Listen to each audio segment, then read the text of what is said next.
Hello दोस्तों, स्वागत है आपका हमारे YouTube चैनल एकलव्य क्लासेज पर। हार्दिक अभिनंदन है। दोस्तों, हमने पीछे की क्लास थी वो थी राजस्थान के Prajamandal.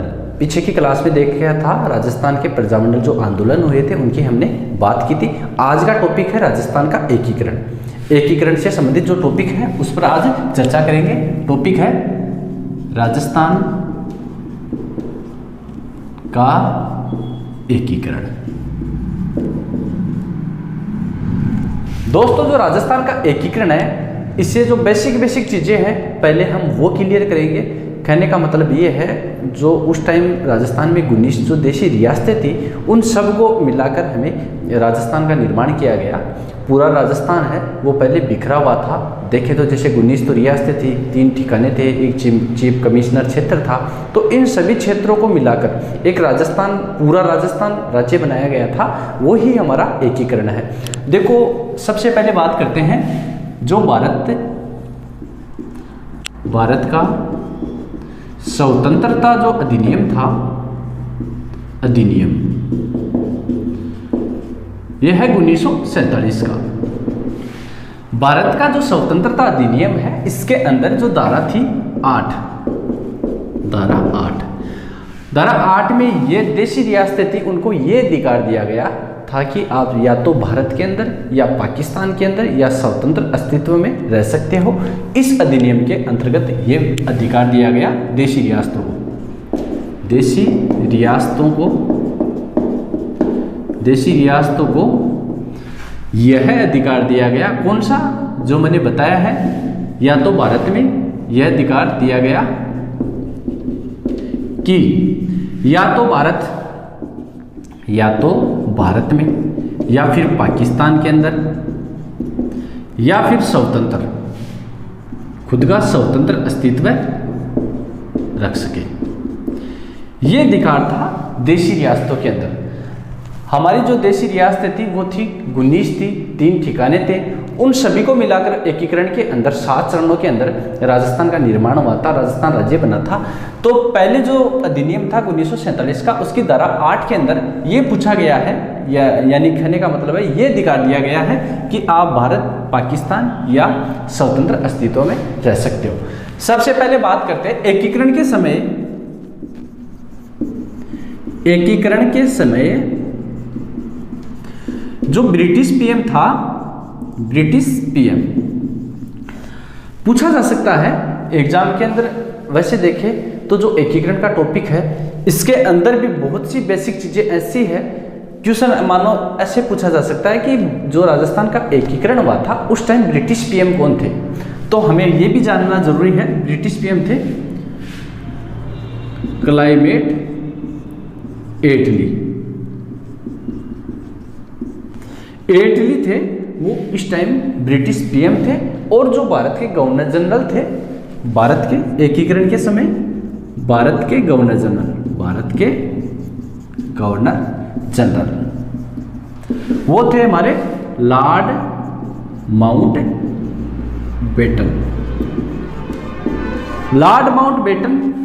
British governor general Bharat के अंतिम थे। लॉर्ड माउंटबेटन एकीकरण के समय जो हमारे गवर्नर जनरल थे वो थे लॉर्ड माउंटबेटन।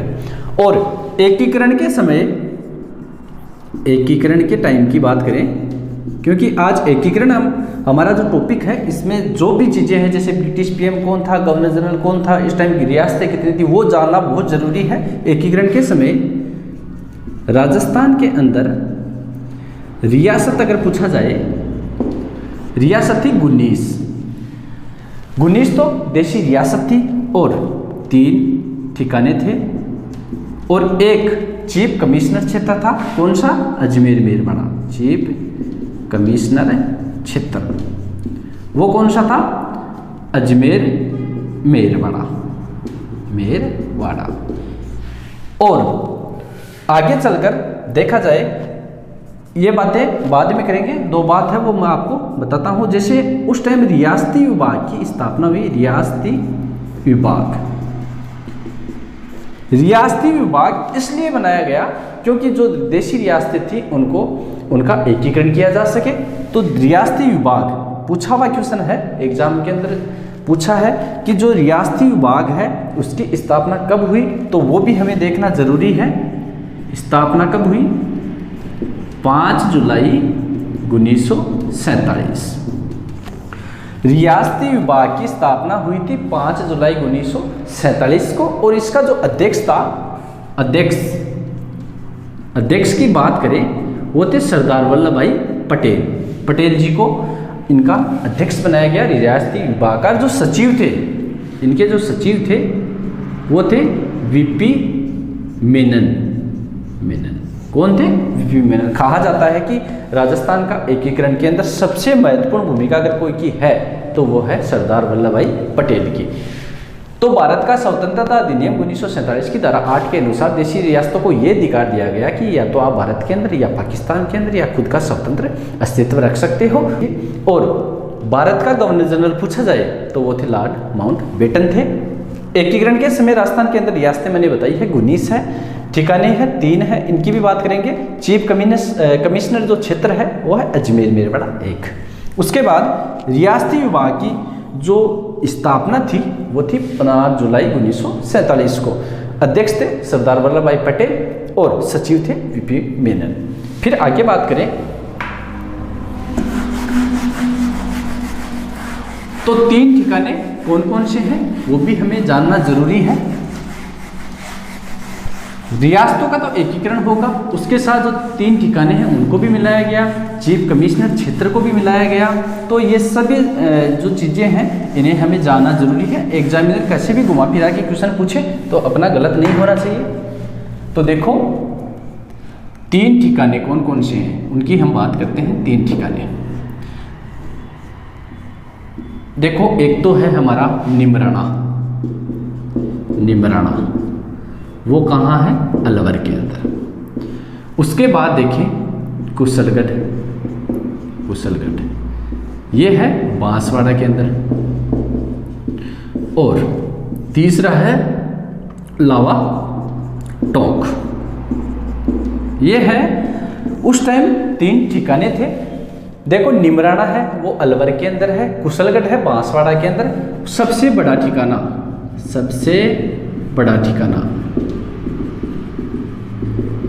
जब एग्जामिनर ये पूछ सकता है कि सबसे बड़ी रियासत कौन सी थी, सबसे पुरानी कौन सी थी, सबसे छोटी कौन सी थी, सबसे नवीन कौन सी थी, तो ये भी पूछा जा सकता है कि कुशलगढ़ जो बांसवाड़ा है या जो तीनों ठिकाने हैं इनमें सबसे बड़ा कौन है, तो वो है कुशलगढ़। और सबसे छोटा है लावा। सबसे छोटा है लावा। ये तो है ठिकानों की बात। उसके बाद देखें सहमति पत्र था। सहमति पत्र पर विलय होने की जो अंतिम तारीख थी वो थी 14 अगस्त 1947। सहमति पत्र बनाया गया कि भारत संघ के अंदर कौन कौन शामिल होना चाहता है, तो उसके लिए छूट देगी आप 14 अगस्त 1947 से पहले हस्ताक्षर करो। तो वो डेट है 14 अगस्त 1947। हमने ठिकानों की बात कर ली, अब रियासत की बात करते हैं। 19 जो रियासत है, सबसे बड़ी रियासत पूछा जाए, सबसे बड़ी रियासत वो तो है जोधपुर। क्षेत्रफल के अनुसार सबसे बड़ी है जोधपुर। सबसे छोटी पूछा जाए, छोटी रियासत वो है कौन सी? शाहपुरा। सबसे प्राचीन पूछी जाए, सबसे प्राचीन पूछी जाए वो है मेवाड़। सबसे नवीन पूछी जाए, वो है झालावाड़ है। 1838 के अंदर बनी थी और मदन सिंह झाला के द्वारा बनाएगी, और अंग्रेजों द्वारा बनाएगी जो रियासत है वो है झालावाड़। एक रियासत और है, मुस्लिम रियासत वो थी दोस्तों टोंक, नवाब अमीर खां द्वारा, पिंडारी। मुस्लिम रियासत है टोंक के अंदर, अमीर खां पिंडारी के द्वारा बसाई गई है। टोंक है, इसके अंदर जो रजिया सुल्तान थी। रजिया सुल्तान थोड़ा विशेष है, ध्यान रखना, इसकी मज़ार है।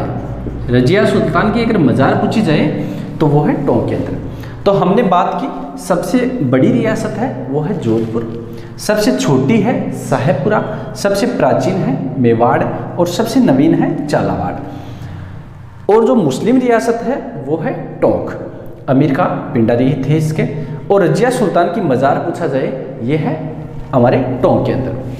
तो ये ठिकानों की बात कर ली। सहमति पत्र पर विलय पर जो हस्ताक्षर किए थे वो 14 अगस्त 1947 से पहले करना जरूरी था।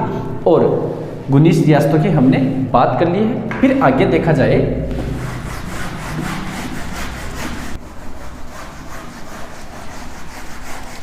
विलय पत्र था जो भारत संघ में मिलने के लिए सबसे पहले अपनी रियासत को भारत संघ में मिलने के लिए सबसे पहले जो हस्ताक्षर किया था वो किया था बीकानेर के शासक थे शार्दुल सिंह।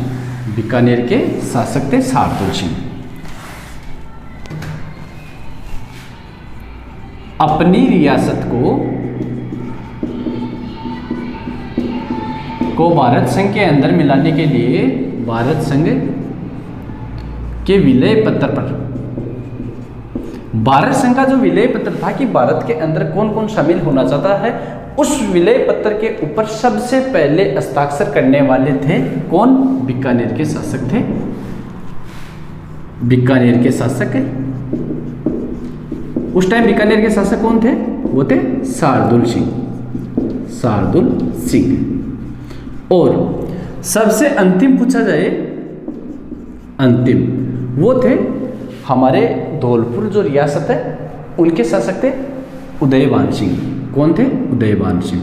धौलपुर के शासक थे उदयभान सिंह। और एक क्वेश्चन और है, बहुत ज़्यादा इंपॉर्टेंट है कि एकीकरण के विलय पत्र पर, जो एकीकरण का विलय पत्र था राजस्थान का, भाई राजस्थान के अंदर कौन कौन शामिल होना चाहता है, ये बात तो है। भारत का जो विलय पत्र था भारत संघ के अंदर कौन कौन शामिल होना चाहता है, उसमें किया था शार्दुल सिंह ने, सबसे अंतिम उदयभान सिंह ने। और जो राजस्थान का एकीकरण है, राजस्थान के अंदर अगर शामिल कोई होना चाहता है तो विलय पत्र पर जो हस्ताक्षर पूछा जाए वो किया था किसने? तेजकरण थे या तेज सिंह बोल दो। कहाँ के थे? अलवर के थे। इन दोनों में थोड़ा सा डिफरेंट है। देखो दोस्तों, एक बार दोबारा बताता हूँ मैं आपको। यानी जो भारत संघ का विलय पत्र बनाया गया था कि भारत संघ के अंदर कौन शामिल होना चाहता है, उस विलय पत्र पर तो हस्ताक्षर किए थे शार्दुल सिंह ने। राजस्थान के एकीकरण पर सबसे पहले तेज सिंह ने हस्ताक्षर किए थे।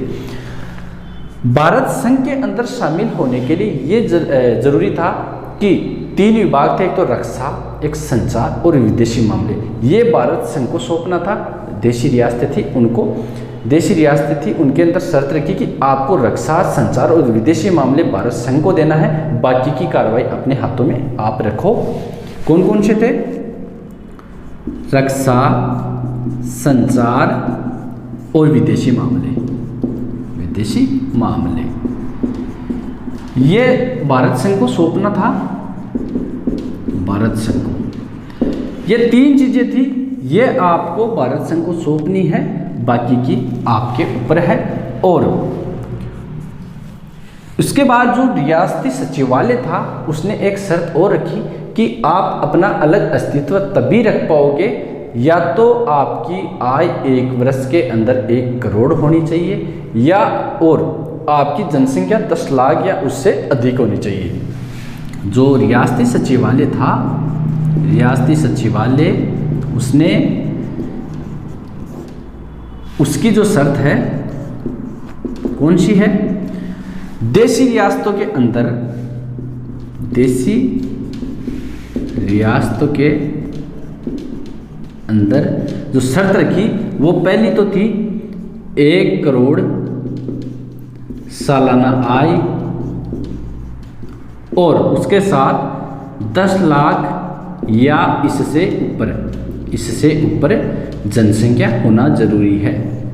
यह शर्त रखी। तो इस शर्त के अंदर देखा जाए तो राजस्थान की 4 ऐसी रियासतें थी जो इस शर्त को पूरा कर रही थी। यानी 4 रियासतें ऐसी थी जो ये शर्त थी 1 करोड़ सालाना आय होनी चाहिए, 10 लाख या इससे अधिक जनसंख्या होना अनिवार्य है।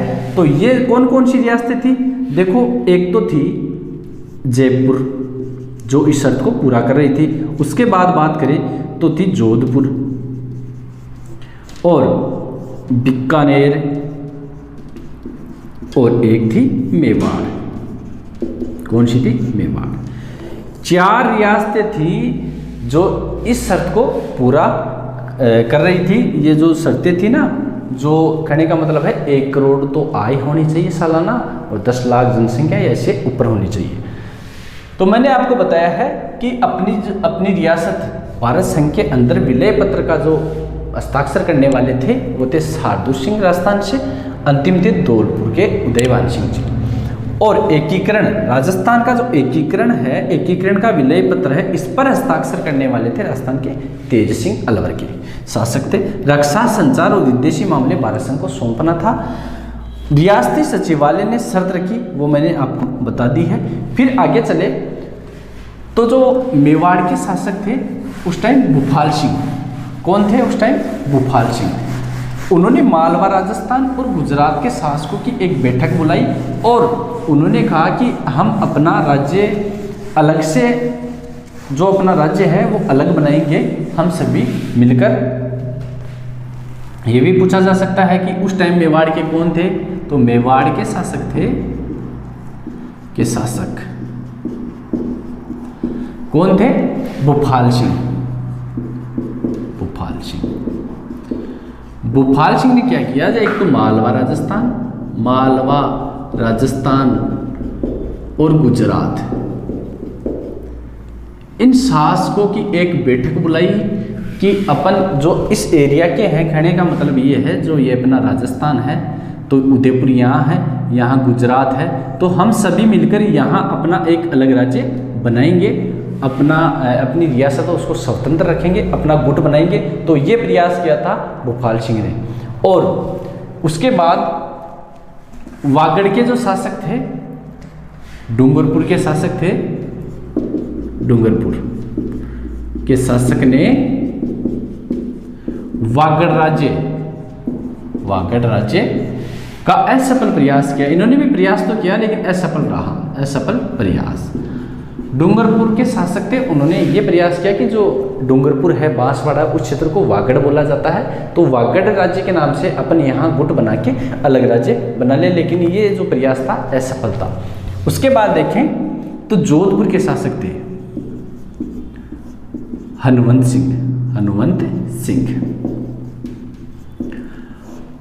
सिंह ने जो जिन्ना था, पाकिस्तान का जिन्ना प्लस हैदराबाद,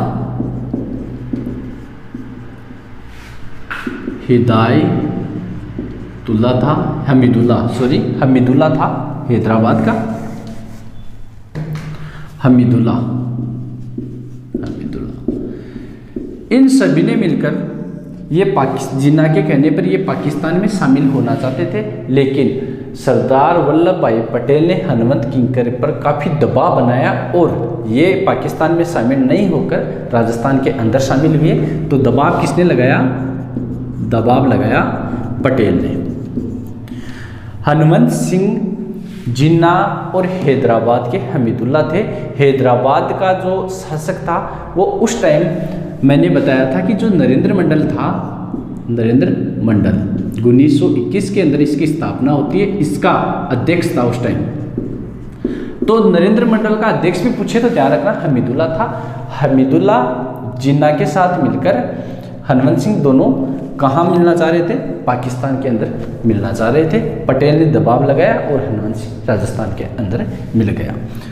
उसके बाद देखें तो ये पूछा जा सकता है कि राजस्थान का जो एकीकरण है उसमें अहम योगदान किसका था?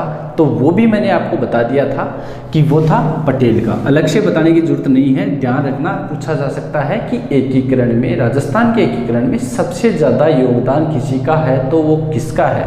वो है पटेल का। एकीकरण के समय जो बांसवाड़ा है बांसवाड़ा है, इसका शासक था चंद्रवीर सिंह। चंद्रवीर सिंह कौन था? चंद्रवीर सिंह। चंद्रवीर सिंह ने एक बात कही कि मैं एकीकरण पर जो हस्ताक्षर कर रहा हूँ, ऐसे मान के चलो कि मैं अपने डेट वारंट पर हस्ताक्षर कर रहा हूँ। ये बहुत फेमस क्वेश्चन था, पीछे की एग्जाम में अगर उठा के देखें तो बहुत ज़्यादा बार पूछा हुआ क्वेश्चन यही है कि किस शासक ने कहा कि मैं अपने डेट वारंट पर साइन कर रहा हूँ। वो है चंद्रवीर सिंह। कहाँ के हैं? बांसवाड़ा के। अपने डेथ वारंट पर हस्ताक्षर कर रहा हूं। ये जरूरी है याद करना, क्योंकि चंद्रवीर सिंह ने ये बात कही थी और ये एग्जाम के अंदर बहुत बार पूछा हुआ है कि अपने डेट वारंट पर हस्ताक्षर कर रहा हूं। ये बात कहाँ के शासक ने की और कौन शासक का नाम क्या है, कुछ भी पूछे ध्यान रखना चंद्रवीर सिंह। और ये मैंने आपको बता दिया है, जिना हैदराबाद नहीं है, यहाँ भोपाल का शासक था। भोपाल का जो शासक था हमीदुल्ला नरेंद्र मंडल का अध्यक्ष है।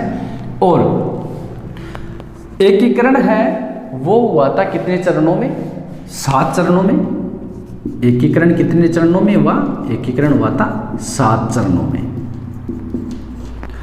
एकीकरण में लगा समय कितना है?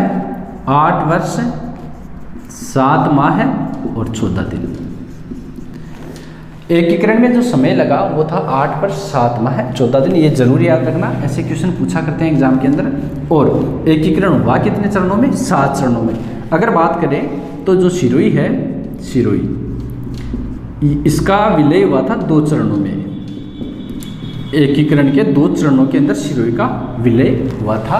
2 चरण है सिरोही के। मेवाड़ के शासक बताया है मैंने, भोपाल सिंह है। मालवा, राजस्थान, गुजरात तीनों को मिलाकर एक संघ बनाना चाहते थे, अपना राज्य अलग रखना चाहते थे। जो डूंगरपुर के शासक थे, वागड़ राज्य असफल प्रयास रहा इनका।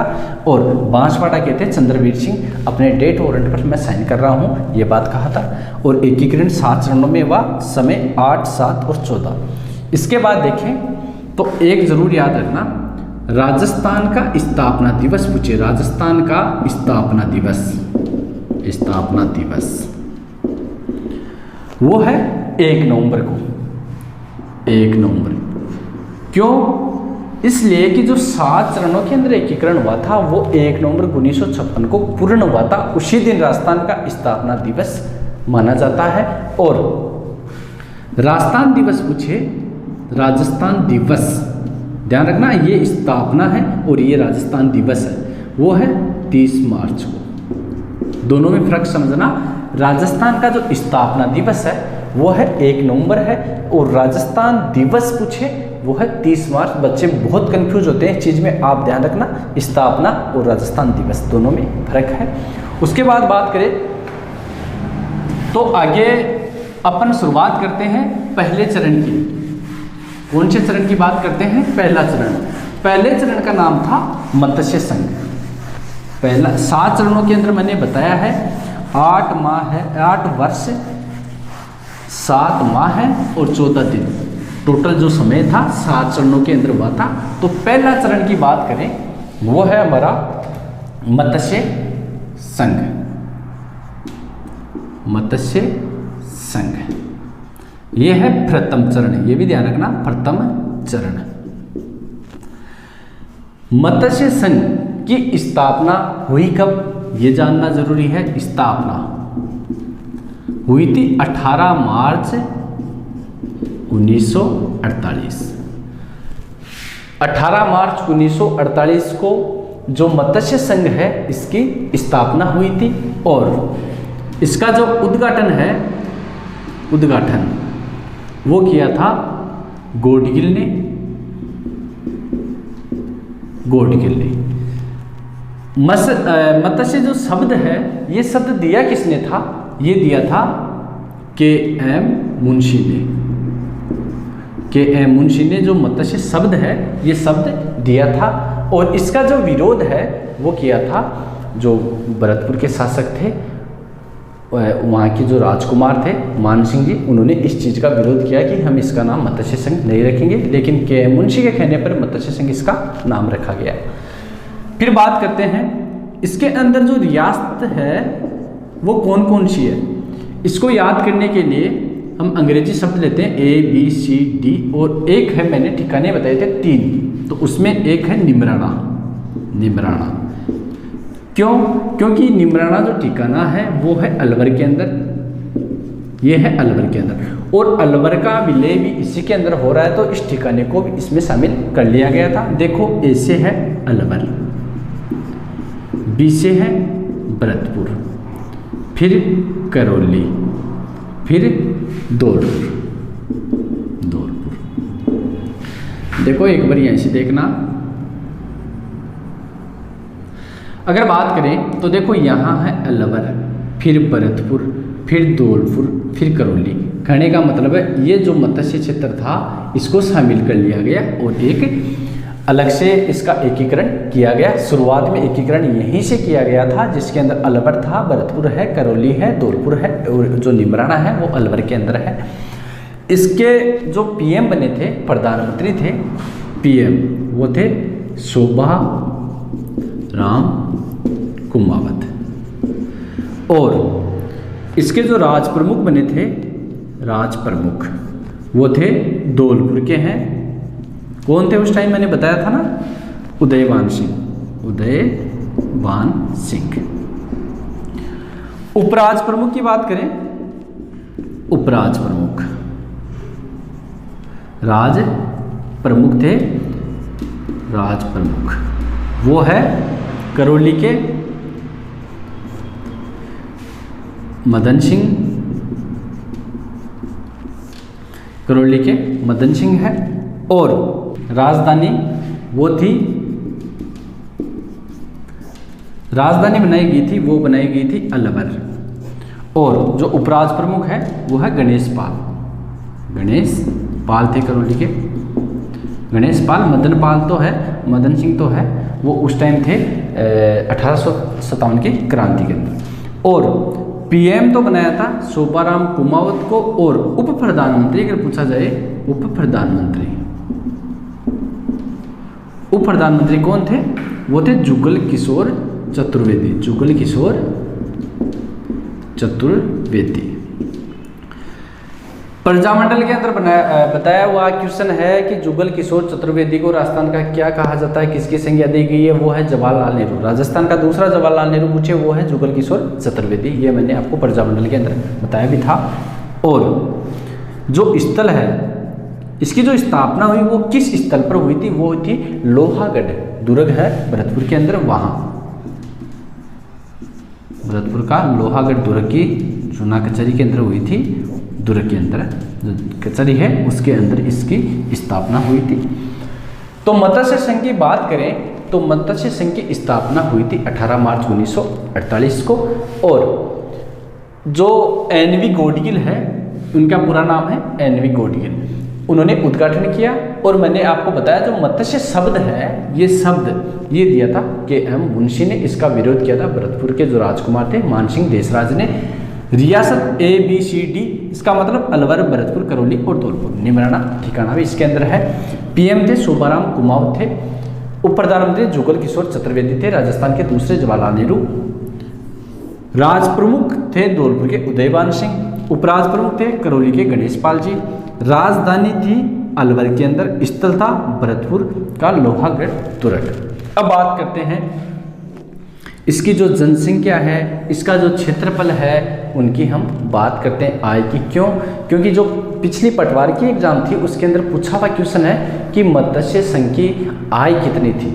उस टाइम पूछा हुआ क्वेश्चन है कि जो मत्स्य संघ था उसकी आय कितनी थी। हम बेसिक तो यहाँ से देखते हैं, लेकिन एग्जामिनर कुछ भी पूछे हम उसकी गहराई तक जाने की कोशिश करेंगे। तो इसकी जो जनसंख्या है 18.38 लाख, आय है 184 लाख, और क्षेत्रफल है 12,000 वर्ग मील। ये जरूर ध्यान रखना दोस्तों, पूछा हुआ क्वेश्चन है तब अपन इसको थोड़ा सा लाइटली देख रहे हैं। जनसंख्या तो है 18.38 लाख, आय है 184 लाख। ये क्वेश्चन पूछा हुआ है, उसके अंदर ऑप्शन था 184 लाख का, और क्षेत्रफल है 12,000 वर्ग मील है। तो ये है हमारा प्रथम चरण, कौन सा? मत्स्य संघ। इसके बाद आगे बात करें अपन सेकंड चरण की।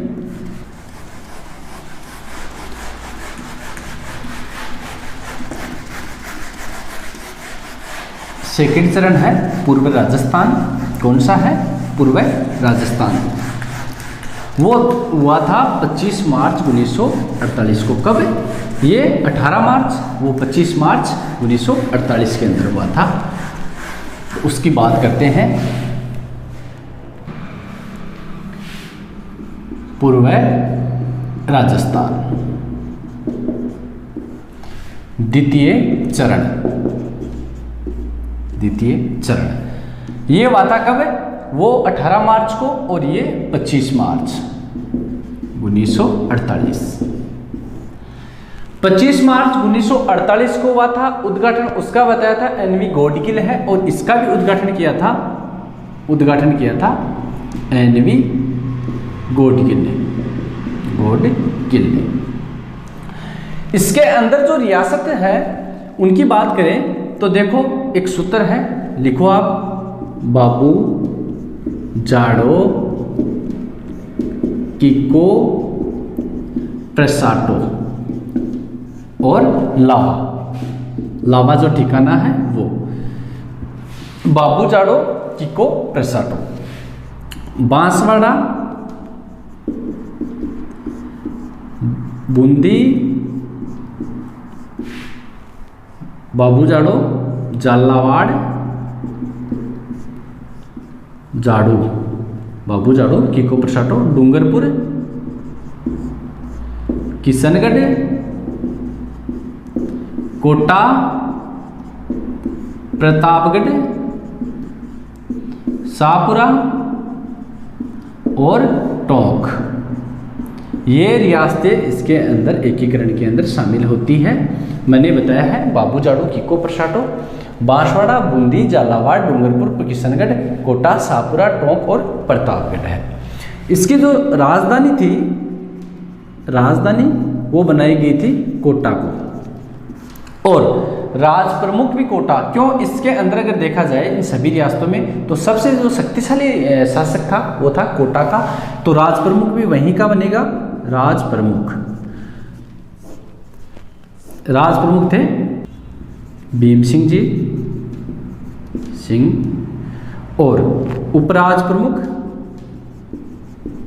बूंदी का शासक था बहादुर सिंह। और जो पीएम बने थे गोकुललाल असावा। इसके अंदर कुशलगढ़ भी था, कुशलगढ़ भी था, गोकुललाल असावा। और जो इसका उद्घाटन था वो तो मैंने आपको पहले ही बता दिया है, एनवी गॉडगिल। तो इसका क्षेत्रफल 16,807 वर्ग मील था। आय पूछे वो है 190 लाख, और इसकी जो जनसंख्या पूछे वो है 23.7 लाख। ये थी हमारे सेकंड चरण की बात। पूर्व राजस्थान था, 25 मार्च 1948 था, उद्घाटन एनवी गॉडगिल ने किया, और ये रियासतें हमने देख ली है। सूत्र जरूर ध्यान रखना, इससे थोड़ा याद होने में इजी रहेगा। राजधानी थी कोटा, और राज प्रमुख था भीम सिंह, उपराज प्रमुख था बूंदी का बहादुर सिंह, पीएम थे गोकुललाल असावा। क्षेत्रफल है 16,807 वर्ग मील था। आय थी 190 लाख, और जो 12वीं की बुक है उसके अंदर जो मैंने बताई थी मत्स्य संघ की 184 लाख, वो 12वीं की बुक है, उसके अंदर 2 करोड़ दे रखी है, ध्यान रखना। और जो जनसंख्या है वो है 23.7 लाख। और जो अगले चरण है उनकी बात करेंगे हम आगे की क्लास में। और दोस्तों, आपको वीडियो कैसा लगा हमें कमेंट बॉक्स में ज़रूर बताएं, और वीडियो देखने के लिए धन्यवाद।